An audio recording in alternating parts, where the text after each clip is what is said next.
Our Scripps News Investigates special report in December on Denis and Ukraine's stolen orphans sparked a new sense of urgency to rescue the teenager. And in February, we brought you an exclusive on his first days after a remarkable rescue. Remember, we first spoke with Denis more than 2 years ago from his orphanage in a southern Ukrainian city under Russian occupation. Then Russia forcefully deported him, stripping him of his Ukrainian passport and using him for pro-Putin propaganda. This year, Denis made a daring escape into Poland. We were there for his first interview during what was supposed to be a one-night stopover in Warsaw. But as in so many war stories, his has yet to reach a happy ending. Just before boarding this bus to Germany that night a month ago, Denis celebrated by discarding his Russian bank card, a remnant of the life he was forced to endure in Russia. А когда-то она мне была нужна. Там, кстати, знаете, сколько рублей осталось? 45. His journey was supposed to take him to a new life with family in Germany. But there would be a problem. He did not have a passport. Russia took it when they took him.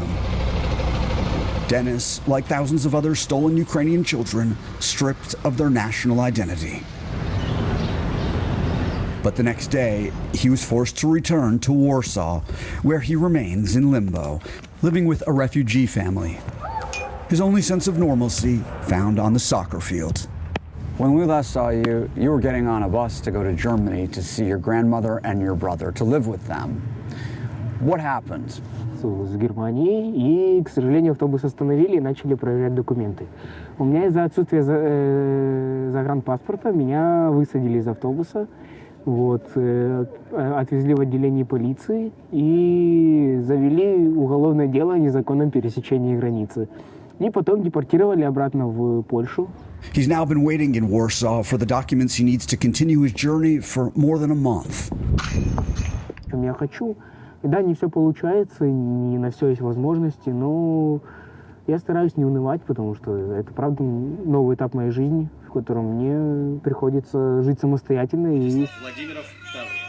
For more than a year, he was forced to do as he was told inside Russia, including appearing in propaganda videos like these, where he praised Putin. Back in Ukraine, the videos turned Denis into a poster child for Russia's systematic campaign of indoctrination. Just after he was rescued in February, we were in the room when Mykola Kuleba, the head of Save Ukraine, the organization that orchestrated Denis's escape, questioned him. А ще які були контакти з спецслужбами? Я промовчу на цю тему. Не хочеш говорити? Дуже погано спогади. Взагалі не хочу.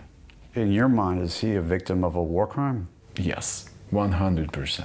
He hugely brainwashed. He needs sometimes to be deprogrammed. Лево один! Лево убежал один! Ukrainian officials have quietly worried that Russia allowed Denis to leave and are still using him as a propaganda agent, which he denies. One of the things Kuleba asked you was whether you'd be willing to testify in a war crimes trial against Russia. Your answer was no. Why? Но я не хочу, потому что у меня есть друзья в России, настоящие друзья, к которым я когда-нибудь вернусь. Я хочу с ними увидеться, и это моя мечта. Они навсегда в моей душе, и поэтому для меня это принцип. Later that day, we noticed that he still watches a steady stream of disinformation, much of it from Russian social media. It sounds like your perspective hasn't changed very much since you left Russia. Она не изменилась, потому что я не хочу быть, я повторюсь, не хочу быть посредником в этих решениях этих политических вопросов. Save Ukraine says that Russia brainwashed you. Может, в чем-то они и правы. Россия мне промыла мозги, я могу сказать, в том, что, но пожив там, я понял, что не все так плохо, как говорится, и многие люди, которые действительно там живут, кто-то не поддерживает власть, но просто молчит. While we were with him, Denis began looking for a used phone to replace his Russian one, which he suspects of being bugged by Russian intelligence. Dennis still clings tight to the dream of joining his family and playing soccer, perhaps professionally, in Germany. For now, he plays pickup games in Warsaw with people who speak his language, Центр один, вот. Право один, за спиной! other Ukrainians. Do you consider yourself one of them? Честно, это украинцы. У них, возможно, какие-то разные взгляды, но я знаю, я понимаю, что я часть того же народа, что и они, то есть мы все украинцы по национальности. Вот. И, по крайней мере, на данный момент я был рад чувствовать себя частью их футбольной команды, в которой я играл.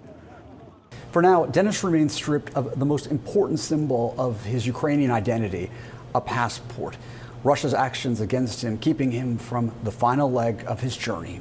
Jason Bellini, Scripps News, Washington.